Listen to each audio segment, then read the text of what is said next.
গতকালকে এই সিটি কলেজের একজন স্টুডেন্ট এই ওভারব্রিজের এখানেই তাকে কিছু ছেলে পেলে না ঢাকা কলেজ সরি আমি আরেকবার বলি এটা কাটা যায় আচ্ছা ঢাকা কলেজের একজন স্টুডেন্ট এখানে মনে হয় ড্রেস পরে আসছিল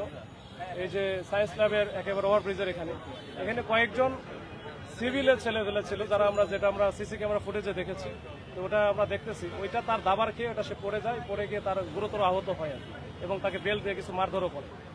এই ঘটনাকে কেন্দ্র করেই কিন্তু আজকে আবার ঢাকা কলেজের স্টুডেন্ট যারা ছিল তারা প্রায় 2-250 মতো এরা তখন এই যে সায়েন্স ল্যাবরেটরি মোড়ে এখানে সিটি কলেজের সামনে এসে ভাঙচুর চালায় আমরা এটা সংবাদ পেয়ে আমরা কিন্তু দ্রুত ঘটনাস্থলে আসি আমাদের ফোর্স নিয়ে আসার পরে আমরা কিন্তু দুই পক্ষ মোটামুটি দুই দিকে আমরা ডিসপার্স করে দিই বা ঠেলে দিই আমরা ওইদিকে তাদেরকে ঢাকা কলেজে দিয়ে আসি এরপরে ঢাকা কলেজে ওখানে যখন ঢুকে দেয় স্টুডেন্টদের এরপরে আমরা শুনি যে আবার সিটি কলেজ থেকে বের হয়েছি তো ওদেরকে আমরা আবার আস্তে আস্তে আমরা বলে টোলে এই যেখান থেকে সায়েন্স ল্যাব থেকে আমরা নিয়ে আসতেছিলাম তো এদের মধ্যে আবার কিছু শৃঙ্খল ছেলেপেলে আছে তারা আবার পুলিশকে দেখে পুলিশের উপরে যে কোনো কারণে হোক ক্ষিপ্ত তাদের উপর এরপরে পুলিশের উপরে নিক্ষেপ করতে থাকে এরপরে আমরা রাস্তা থেকে আপনারা ক্যাম্পাসের ভিতরে চলে যান ওরা তো চলে গেছে না হলে আপনার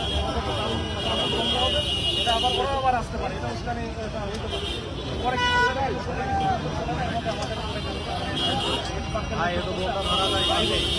এরপরে আমরা ওদিকে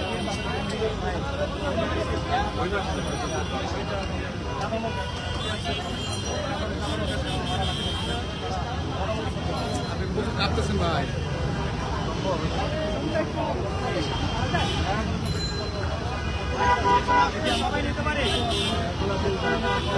ভাই আরে ভাই ভাই করে ভাই পরে নিয়ে